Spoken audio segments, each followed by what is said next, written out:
Alright everyone, Spider-Man 1981 back after getting my camera battery fixed. Alright. I just did my reviews for Amazing Spider-Man Annual number 36 and Superman World of Krypton number 5. So now I'm going to continue with Red Robin number 2. It was kind of a short issue though. The story starts off with, from last issue, Assassin's trying to kill Tim. And then he shows up because he jumped out of the hotel room before their missile hit, because they were using a rocket launcher. He attacks them. While at the same time, at a few hours before, Alfred, Lucius Fox, Tim's friends from school realize that he's gone. Tim returns to his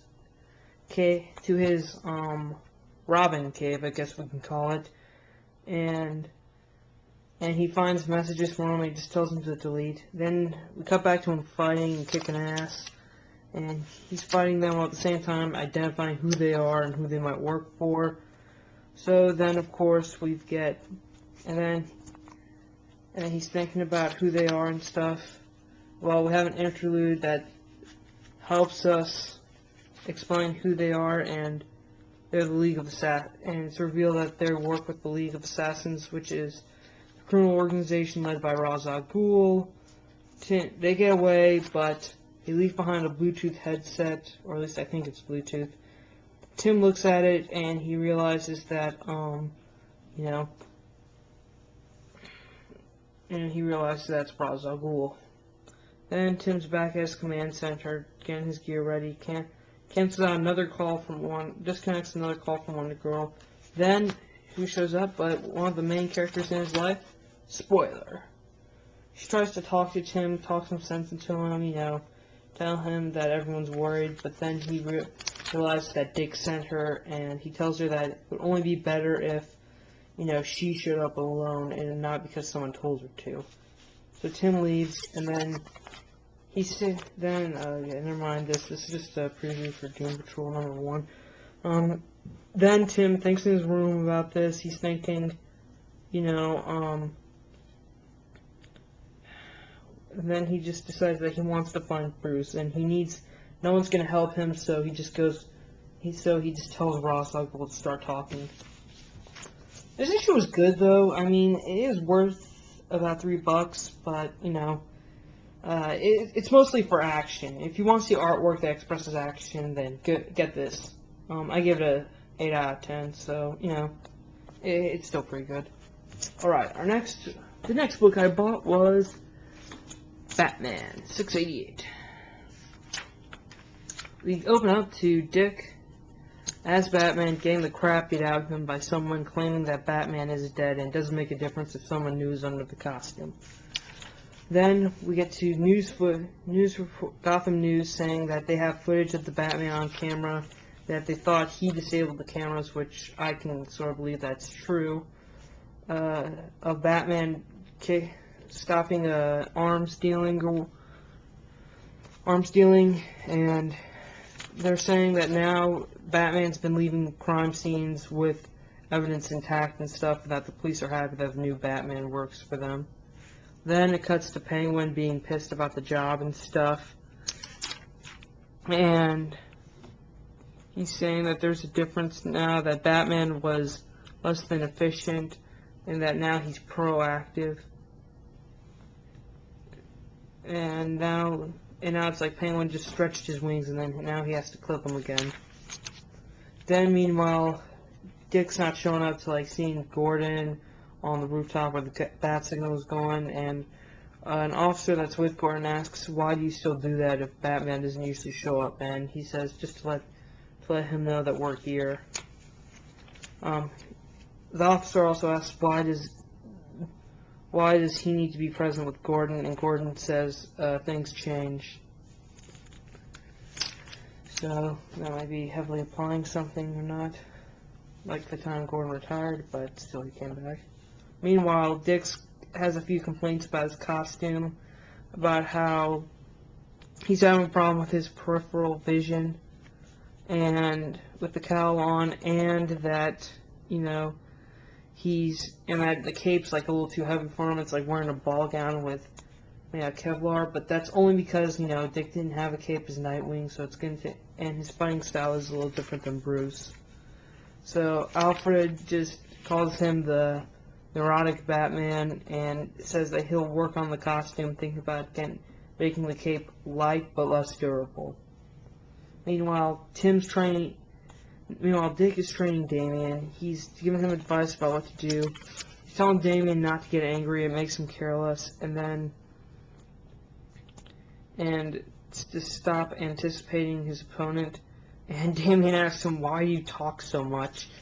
And Dick just says, Bruce said it was actually good because it distracted the criminals and stuff. And so they're getting ready to go another round. Meanwhile, we cut to Two-Face. For those of you who don't know, when Dick was first Robin, he kind of had a rough time with Two-Face. Like, something about Two-Face beating him with a 2x4 or 2x4 or something.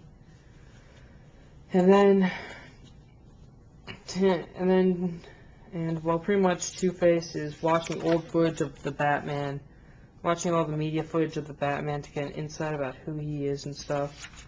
And then he tells his buddy, his thug Benny, to go find some information about the Penguin. What's he planning to do next?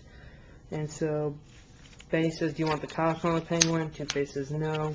Then Benny gets like he wants Batman on him, and Two-Face is like, "Yeah." Except then he freezes this picture of Dick smiling.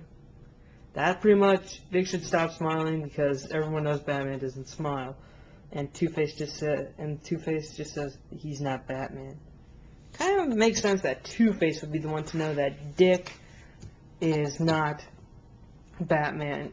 It kind of makes sense to know that Two-Face would figure out that Robin #1 is Batman now, and although I kind of thought that would be the Joker to notice the new Batman, but it was good though. It's an 8 out of 10. I'd recommend buying this. Then finally we have Green Lantern #43, our prologue to Blackest Night. It's just pretty much about Black Hand though.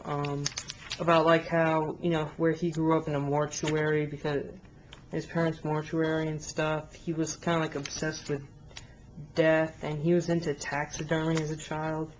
Eventually, he kind of had a sick obsession with death by pretty much just killing the family dog and then stuffing it. Then eventually, he kind of hid that part of his personality for his family's sake, and that they just called him the Black Sheep after that. And then he recounts his first meeting with the Green Lanterns when Sinestro and Hal tried to capture Artorias before he was the Red Lantern, and now about how Black Hand discovered his weapon, and that his real motivation with Green Lantern is that he just hates Green Lantern's light, that he wants just to feel the coldness of black and stuff. So he made a costume, fought Hal Jordan, then the other Green Lanterns, then said that when Parallax possessed Hal, the light finally went out. Then we cut to a scene where, well, it's just pretty much a recap of Black Hand's origin stuff, and about how now with his newly restored hand, he can still like kind of feel and see. He can feel and hear and see death, and we cut to like a bunch of death scenes for some DC characters, notably Psycho Pirate, Dr. Light, Firestorm, and Ted Kord. Then he mentions how, and then he sees those that escape death, like Superman, Green Arrow, Hal Jordan, and Kilowog, Superboy, and both the Flashes, Bart Barry. Then he goes to his family's house, kills his two brothers and his parents, and then finally kills himself in the name of the spirit of death that's been talking to him, like with Scar, the Guardian. Then he lays there. Scar shows up, gives him the first black ring, and states that he's pretty much like the Black Lantern Corpse's Ion or Parallax in terms of Green and Sinestro Corps. So now Black Hand says he'll finally extinguish the light. This is good. I'd recommend it. So yeah, go out and get it. I have to cut my video now, so bye.